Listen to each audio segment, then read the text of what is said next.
coming up on today's episode. Extra, extra, read all about it. Extra. Good day, YouTube. Here with you at the workbench once more. As you can see, this is not a workbench typical item. I do have this is kind of an update on the shop computer problem that I was having.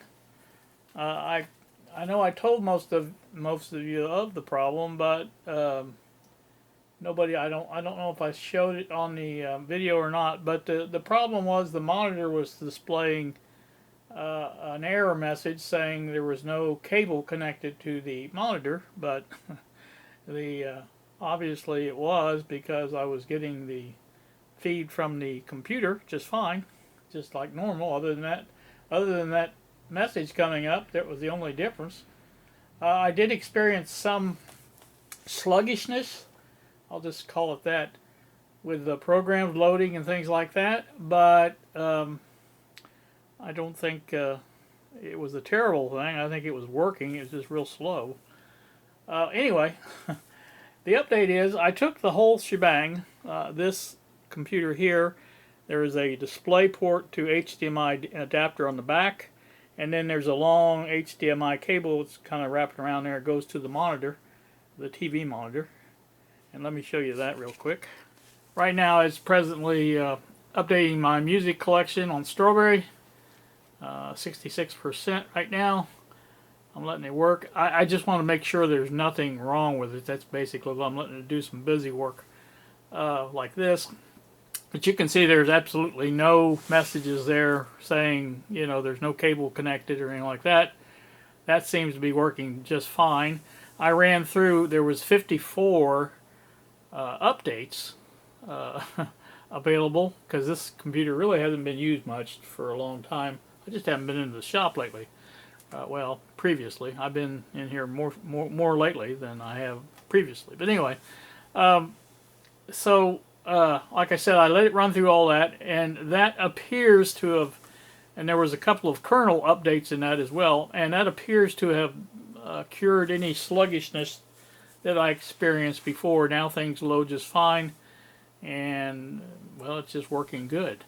Now, the only thing I can think of, and let me go back over here to the computer, is the on the back of that, like I was talking about, there is a display port to HDMI adapter on the back there, and I noticed when I took it all apart to move it into the, I moved it into the bedroom to try it out in there with the Dell monitor, and it worked perfectly in there.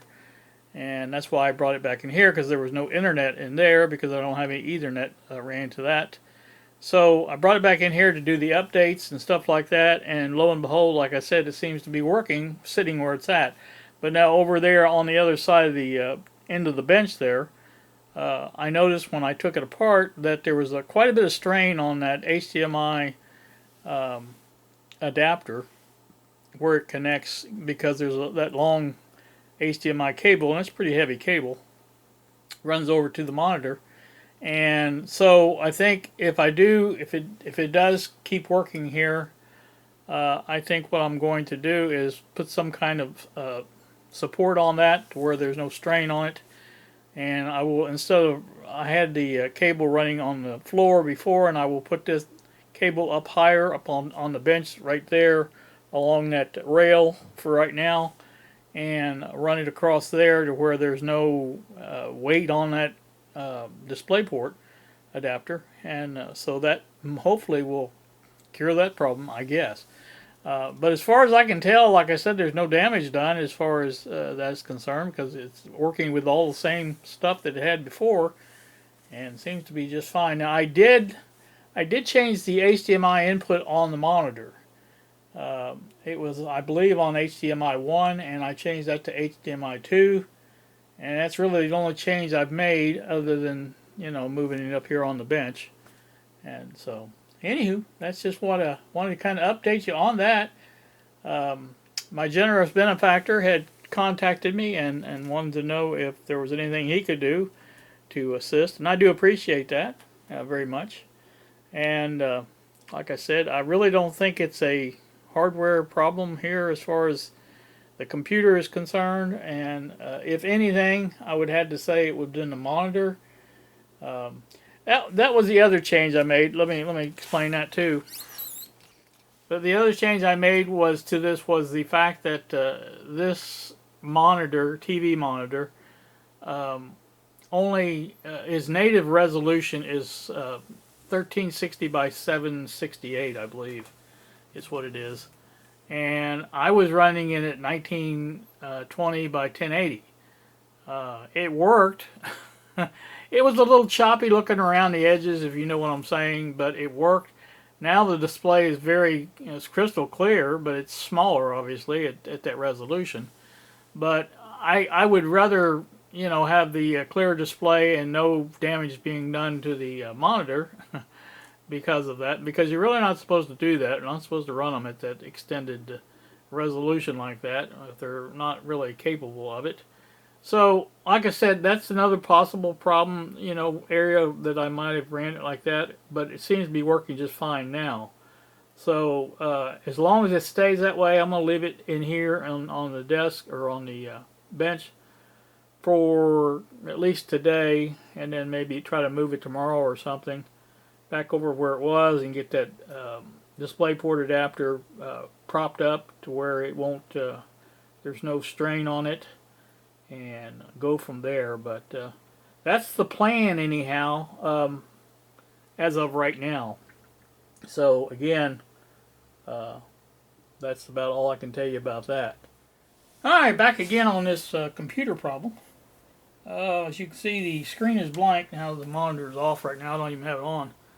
But I went ahead and moved the computer back to where it usually is. And I made all the trouble of rerouting the monitor cable along the top of the bench to where there was no pressure on the DisplayPort adapter. And it doesn't work at all now. So in the meantime, I thought, well, I'm going to take it apart, not take it apart, but just look at it a little closer. And the connector that goes into the DisplayPort, the little gold connector there, you can move that back and forth pretty easily. And so I thought, well, okay, I'm going to pop it open and see what I can see. And you'll see the picture that I'll insert here with the red box around it. That row of pins right there was not soldered to anything. It had been at one time, but right now it's not. And I tried this evening with my old eyes and unsteady hands to solder it back, but that did not work out so well, so I couldn't get it to work. I figured I have nothing to lose, and in the meantime I had ordered a replacement for it, and I'll flash up a picture of that so you can see it. It's the type that has a short cable attached instead of direct connection.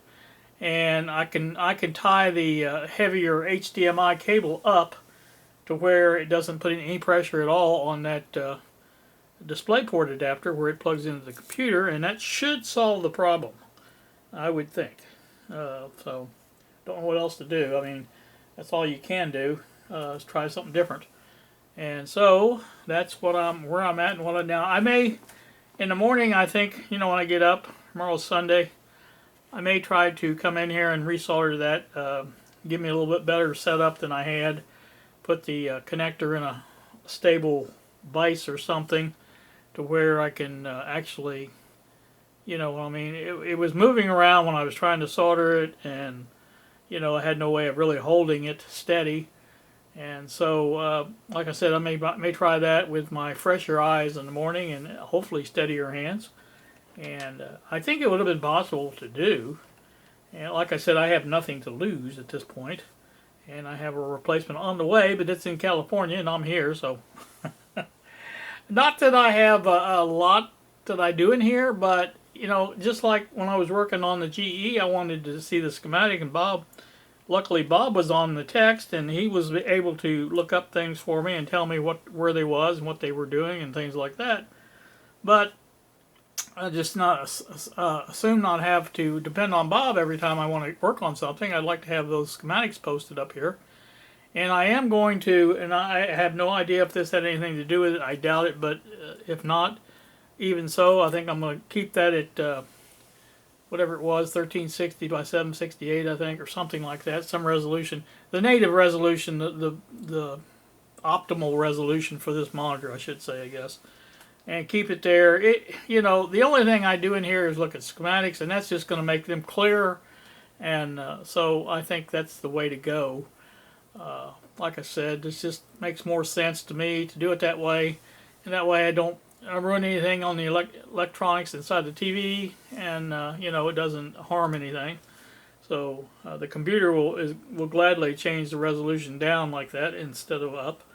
It doesn't matter to the computer. So anywho, that's that, and that's going to end this. I may bring you back once I have this. I don't know, bring you back, but put a little update in some other video that I did get it working, and the new adapter when it comes in, and go over a little bit more. But other than that, that's going to do me on this one. And you guys have a great evening. Thank you so much for watching, and we will see ya.